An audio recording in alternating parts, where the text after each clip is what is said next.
저는 오늘 여러분들과 함께 사사기 7장의 말씀을 함께 나누도록 하겠습니다. 어제 6장의 말씀을 여러분들과 함께 나누면서 악을 행하였던 이스라엘 백성들을 하나님이 징계하기 위하여서 그들을 미디안의 손에다 붙였다고 했습니다. 그래서 미디안의 손에다 붙였을 때 그들이 너무 고통스러우니까 하나님 앞에 부르짖어 기도함으로 말미암아 하나님께서 이제 한 사사를 세워 놓으시는데 그 사사가 바로 기드온이라고 하는 사람입니다. 그런데 기드온은 겁쟁이라고 그랬습니다. 두려움이 많았던 사람입니다. 그래서 하나님이 너는 큰 용사라고 그랬지만 그는 용사가 될 수가 없었기에 그는 두려워 하나님의 부르심에 금방 응답하지를 못했습니다. 그러나 여러 가지의 하나님 앞에 어떤 징표를 구함으로 말미암아 마음속에 확신을 갖게 되었습니다. 그리고 오늘 이제 7장에 넘어와서 오늘 기드온이 병사들을 이제 모집해서 전쟁터에 나가 싸우는 그런 내용이 오늘 7장의 말씀인 것입니다. 미디안의 연합군은 군인의 숫자가 상당히 많습니다. 그 수많은 사람들과 싸워서 전쟁에 이기려면은 이스라엘 이쪽 편도 군인의 숫자가 많아야 됩니다. 그래서 전쟁에 나갈 사람들을 차출했는데 3만 2천 명이 모였다라고 말하고 있습니다. 3만 2천 명의 군사를 데리고 나아가서 싸운다라는 것은 그거는 승패가 없습니다. 그런데 하나님께서는 기드온에게 뭐라고 말씀하셨냐면은 2절에 너를 쫓는 백성이 너무 많은즉 돌려보내라는 거예요. 3만 2천 명이 결코 많지가 않습니다. 적의 군대의 숫자와 비교할 때는 너무너무 적은 숫자입니다. 그런데 하나님께서는 그 인원이 많다라고 말씀을 하시며 기드온에게 사람들을 돌려보내라는 것입니다. 사람의 생각과 하나님의 생각이 다른 것은 분명합니다. 그러나 아직 기드온은 하나님의 생각을 따라갈 수 있는 그러한 믿음이 아직 부족한 사람입니다. 그러나 오늘 기드온은 처음 하나님을 만났을 때처럼 매사건건 하나님 왜 그래요? 그럴 수 없는데요? 그렇게 하는 이유가 뭔데요? 라고 하나님 앞에 따지지 않고 순종하는 모습을 오늘 기드온은 보이고 있는 것입니다. 그 이유는 무엇일까요? 그는 징표를 구했고 그 징표를 구할 때마다 하나님께서 그에게 그것들을 보여주었기 때문인 것입니다. 그래서 그거를 통하여서 그는 하나님에 대한 신뢰가 생겼고 하나님에 대한 믿음이 그에게는 생겨났다라는 것입니다. 오늘 사랑하는 여러분, 그렇기 때문에 우리가 신앙생활을 하면서 하나님께서 우리에게 보여주신 경험, 이런 것들이 얼마나 신앙생활에 중요한가 하는 것을 우리는 다시 한번 깨달아 알게 되는 것입니다. 그래서 기드온은 병사들에게 이야기를 합니다. 그 내용이 3절입니다. 누구든지 두려워 떠는 자는 길르앗 산을 떠나 집으로 돌아가라. 두려운 사람은 돌아가려는 겁니다. 근데 그때 예상을 깨고 3만 2천 명 가운데 2만 2천 명이 돌아간 거예요. 깜짝 놀랐어요. 그렇게 두려움이 많은 거예요, 사람들이. 3분의 2가 두려움을 가진 거예요. 10,000명만 남은 거예요. 여러분도 우리가 이 땅의 삶을 살아가면 우리가 가장 큰 적이 무엇이냐면은 그게 바로 두려움인 것입니다. 끊임없이 우리에게 두려움을 갖다 주는 거예요. 요즘에 많은 사람들이 두려움 속에 잡혀 있잖아요. 그런데 하나님은 더 줄여야 된다라고 말씀을 하고 있는 것입니다. 저는 오히려 이 사사기 7장은 더 줄여라 라는 것이 핵심인 것 같아요. 그 속에 하나님의 의도하는 바가 있기 때문에 그렇습니다. 그런데 기드온이 하나님의 말씀에 순종을 합니다. 이런 걸 보면서 사람을 변화시킬 수 있는 것은 하나님밖에 없다. 그 누구도 사람을 변화시킬 수 없는데 오직 하나님 한 분은 이렇게 겁쟁이 기드온을 하나님이 180도 바꿔 놓으셨다라는 사실인 것입니다. 하나님께서 기드온에게 요구하는 것은 거기서 끝나지 않았습니다. 4절에 보면은 여호와께서 또 기드온에게 이르시되 백성이 아직도 많으니 그들을 인도하여 물가로 내려가라. 거기서 내가 너를 위하여 그들을 시험하리라 라고 말씀합니다. 계속 하나님은 줄여야 되겠다라고 말씀하시는 거예요. 그러면서 남은 그 10,000명의 사람들을 데리고 물가로 가려는 겁니다. 그래서 물 먹는 모습을 보고 하나님께서 정하시겠다라는 거예요. 그래서 기드온은 10,000명의 병사들을 데리고 물가로 내려가서 물을 먹습니다. 그때 하나님께서 사람들을 구분을 합니다. 엎드려서 무릎을 꿇고 물을 먹는 사람들 따로 세워놓고, 서서 조심스럽게 또 물을 먹는 사람들을 또 한쪽으로 세워놓습니다. 한쪽에 있는 사람들은 9,700명이고 그리고 또 이쪽 한쪽에 모여있는 사람들은 300명입니다.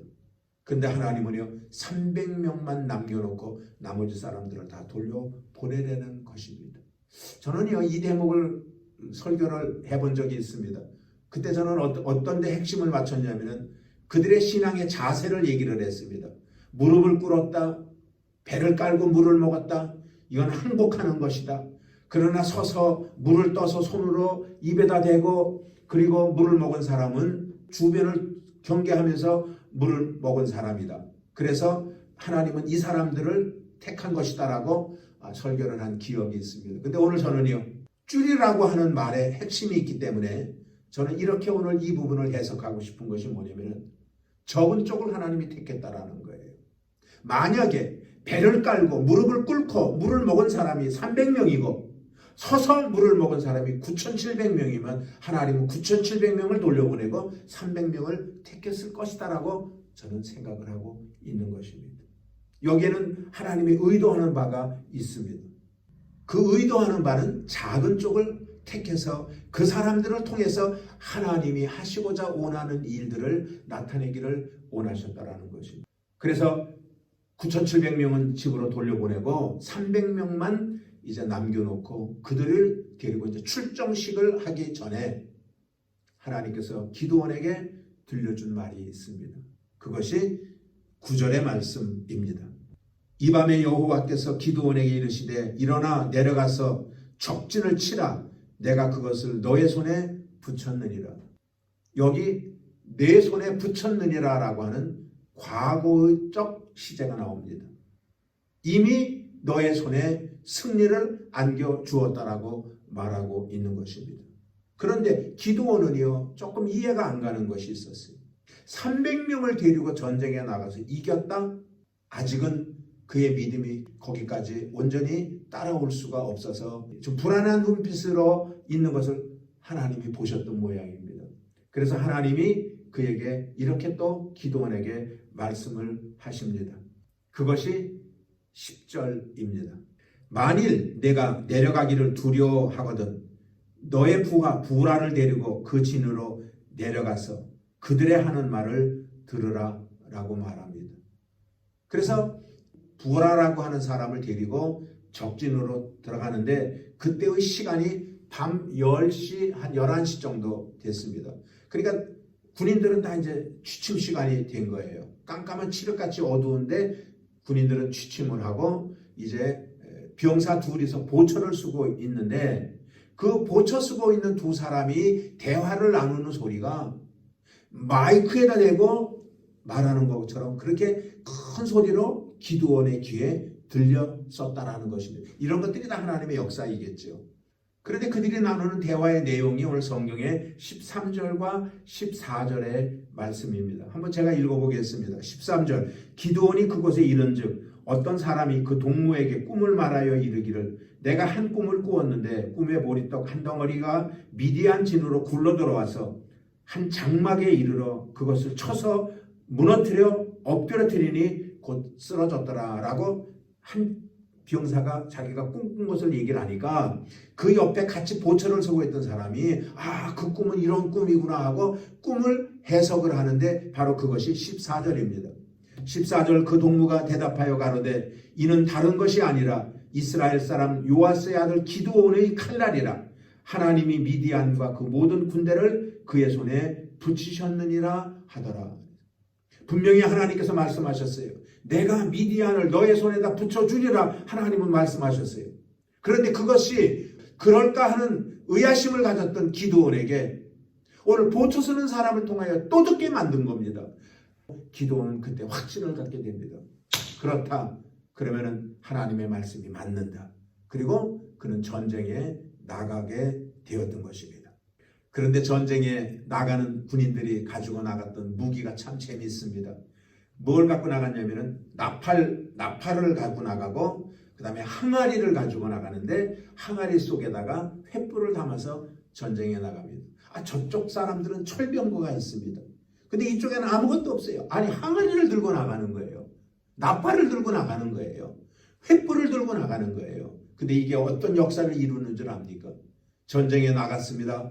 하나님께서 그들에게 사인을 주었을 때에 그들은 항아리를 깨트립니다. 나팔을 봅니다. 그러니까 항아리를 깨트리니까 항아리 속에 있는 횃불이 온 지면을 환하게 비추는 거예요. 그러니까 잠을 자고 있던 미디안 군대들이 소리를 듣고 깨어보니까 난리가 난 겁니다. 그러니까 이 사람들이 도망가려 가는 겁니다. 그때 기드온이 도망가는 그들의 길을 막습니다. 그리고 미디안의 모든 군인들을 거기서 다 죽여버립니다. 그래서 진짜 전쟁을 손 한 번 쓰지 않고 전쟁을 멋있게 승리했다라는 것이 오늘 7장의 전쟁 이야기인 것입니다. 사랑하는 여러분, 그렇다면 전쟁은 누가 한 것입니까? 기드온이 했나요? 아니면 300용사가 했나요? 누가 한 건가요? 분명한 사실은 전쟁은 하나님이 하셨다라는 거예요. 보통 우리가 사사기 7장에 나오는 이 전투를 기드온의 전쟁, 또 다른 표현으로 하면은 기드온의 300용사의 전쟁, 이렇게 우리가 이야기를 하는데 저는 오늘 하나님의 전쟁이라고, 하나님의 전쟁, 전쟁은 하나님의 손에 있다라고 성경은 여러 군데 우리에게 말씀해 주고 있습니다. 하나님의 손에 전쟁이 있기 때문에 하나님은 자꾸만 인간적인 계산 방법으로 숫자 따지고 있는 사람들에게 줄여라 오늘 몇 번을 얘기를 하는 거예요. 만약에 사람의 숫자, 무게의 숫자 갖고 전쟁을 이기고 지는 거라면 줄이면 안 되겠죠. 그러니까 자꾸만 줄이라고 그러는 거예요. 우리는 이해가 안 가는 거예요. 왜? 하나님의 생각과 우리의 생각이 다르기 때문에. 오늘 나는 이 시간에 오늘 우리의 생각을 좀 바꿨으면 좋겠어요. 하나님의 시각으로, 하나님의 생각으로, 하나님의 관점으로 모든 세상 돌아가는 것들을 우리가 볼 때에 절대 우리는 두렵지 않습니다. 오늘 우리에게 주는 말씀은 두려움에 잡혀서 아무것도 못하고 주저앉는 인간들을 오늘 하나님께서는 걱정하지 말아라. 내가 있잖아. 내가 싸워줄 것이다. 전쟁은 내 손에 있다. 그러니 나한테 모든 것들을 내어 맡겨라 하는 것이 오늘 사사기 7장이 우리들에게 주시는 하나님의 메시지인 것입니다. 사랑하는 여러분, 우리는 매일같이 눈을 뜨면은 전쟁 속의 삶을 살아갑니다. 이 무서운 전쟁에 이길 수 있는 방법이 무엇일까요? 전쟁은 분명히 이기든지 지든지 둘 중 안에 하나일 것입니다. 그러나 져서는 안 됩니다. 이겨야지 됩니다. 이길 수 있는 방법이 무엇일까요? 딱 한 가지밖에 없습니다. 전쟁은 하나님의 손에 있으니까 우리는 주님 앞에 모든 것들을 내어 맡기고 그분 앞에 기도하고 그분 앞에 나아가는 순복음 야마도 교회의 성도님들이 되시기를 주님의 이름으로 축원을 드리겠습니다.